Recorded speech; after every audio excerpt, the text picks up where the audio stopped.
Theological Pipe. I've been expecting you. Bingo! Yahtzee! There is a God. I speak jive. I'm not him. It's okay to say, I don't know.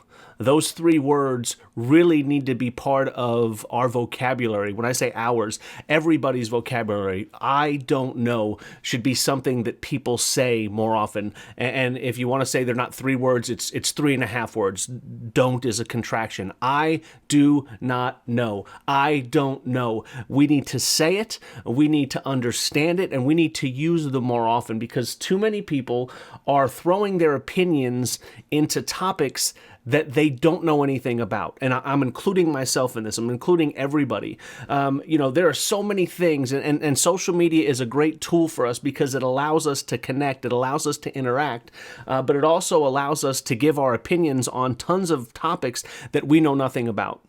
And I'm not talking, your opinion on what's the best movie or what's the best TV show. Welcome back, Cotter. Or who's the best musician or anything like that. It's not that. It's opinions, politics, economics, health. I mean, just take COVID, for instance. How many people have put their opinions on COVIDs and COVID vaccinations and RNAs and DNAs and shots and vaccines? And we throw these things out there like we know what we're talking about because we read an article or we listened to a doctor on YouTube say something, and because it tickles our ears, we think we need to tell other people about it. And then when they attack us, we attack them. And then all of a sudden you have a bunch of people who are not experts in the field discussing something when really we should be listening to the people who know. And again, I'm not saying you shouldn't voice your opinions. I'm not saying that, but the saying that the old saying about opinions and everyone having one.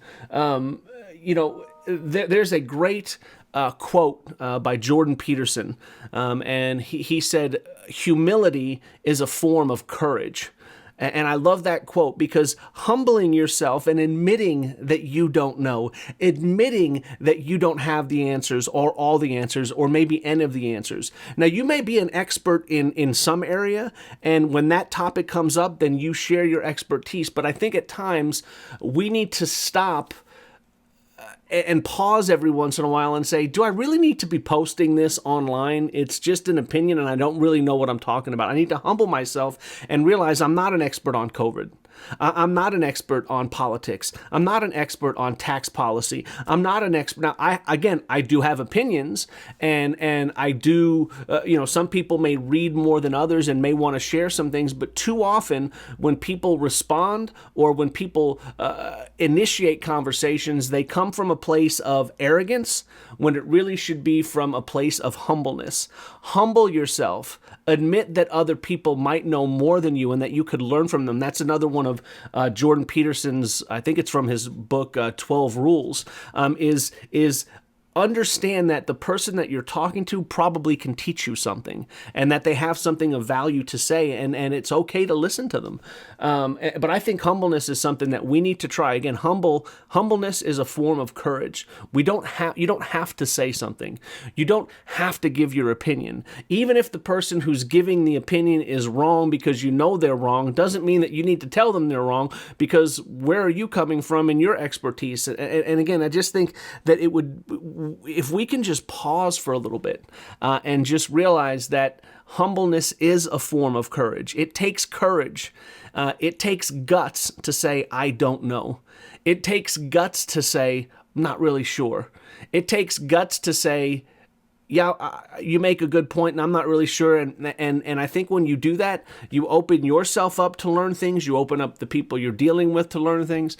And I just think it's something that we should be trying more often, because, again, this world needs it. This world needs some humbleness. This world needs some people willing to say, I don't know. And when you say that you don't know, it doesn't mean that you say you don't know and you just give up. When you humble yourself and realize that you don't know, well, then you can go learn, and you can learn some things, and then you can share those things and hopefully share them in a loving, kind, compassionate way.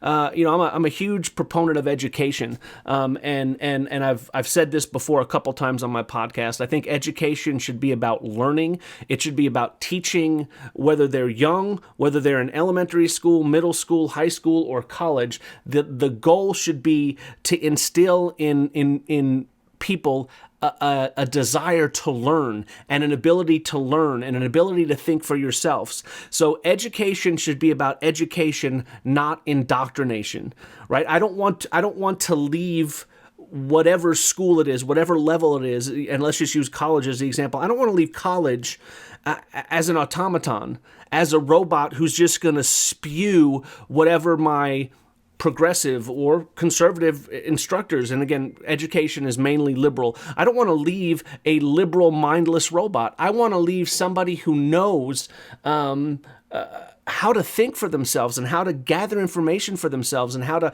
understand bias sources and how to gather information and want to learn and want to learn more and want to learn more and want to learn more and know how to do that. When you leave college, and I don't know who said this before. It may have been when I was an undergrad at Oklahoma State. One of my education professors, I think, said this.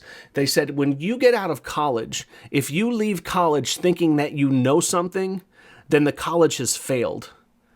What's supposed to happen is when you get out of college, you need to understand and realize, oh my goodness, there's so much more I need to know, right? I was an English major I got my bachelor's degree in English. And I remember, I think that was the context of the conversation. It was, if you leave Oklahoma State thinking that because you have a bachelor's degree in English, that you know everything about English and everything about British literature, American literature, all the stuff that we studied, grammar and composition, then Oklahoma State's failed at doing their job. When you graduate, you realize, oh my gosh, I don't know anything, but I have the desire, I have the tools to go out and learn more. So you humble yourself. So just because you have a bachelor's degree, just because you have a master's degree, just because you have a doctorate degree, it doesn't mean anything.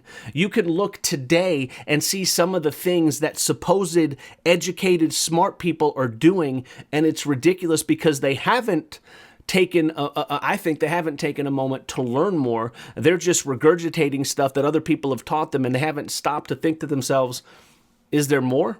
Is there more to this? And I'll give you just the briefest example. I'll maybe touch on this another time. Apparently, math is now racist. Right? And you can look, I think this is in California, there's some school districts that are saying that if you tell a student that 2 + 2 is 4, or you ask a student to show their work, that's a form of racism. And the mere fact that somebody thinks that, and the mere fact that somebody decides to put that out there, and they are not laughed off of the planet, and again, I shouldn't say laughed, I want people to be nice, but the fact that people just say, yeah, that's silly, we're going to move on to something different. The fact that there's actually discussions about this, and there's actually, teachings and programs and professional development about these subjects, and people are writing things up, it's really kind of, sad. And I think, again, people need to humble themselves and realize you don't know everything, and realize that there is places and things, or there are things that you can learn, and humbling yourselves is the start. So, anyway, that's the point. That's the point. I think if we can humble ourselves, I think that would do a good thing. And to tie this into the theological pipe, and I've talked about this before too, humbleness is a characteristic that before Jesus Christ was frowned upon. Before Jesus lived his life and did what he did and exalted people being humble, exalted people saying you need to think of others before you think of yourself. You need to humble yourself before the Almighty God. Humble yourself and recognize that you do need help, and that you don't know everything. Before Jesus, humbleness was a negative characteristic. It was something that was frowned upon and made fun of. Well, now, because of his life and what he did, humbleness is something that is exalted. It's a good characteristic. Being an arrogant fool is not the way to go. Being self-promoting and rude to people is not the way to go. It's to humble yourself. Humble yourself and admit that you don't know everything. Humble yourselves and know that you can learn from other people. Humble yourself so even when you do educate yourself and you do have knowledge that people can use, that you give it to them in a friendly, loving, caring way. And again, I I say that, and I know that I was a hypocrite a few seconds ago when I said, hey, people that are saying 2 + 2 = 4 is racist or are just ridiculously silly. I still think that I still have to work on myself as well. But humble yourselves, be humble. It's a form of courage. And I just love that quote by Jordan Peterson, and I think it's something to think about. And I think it's something, again, that because I'm a believer and because of what Jesus Christ did, it's a worthy personality characteristic to strive for, humbleness. So, put that in your theological pipe and smoke it, and we'll see you next time. Have a good one. Well, bye.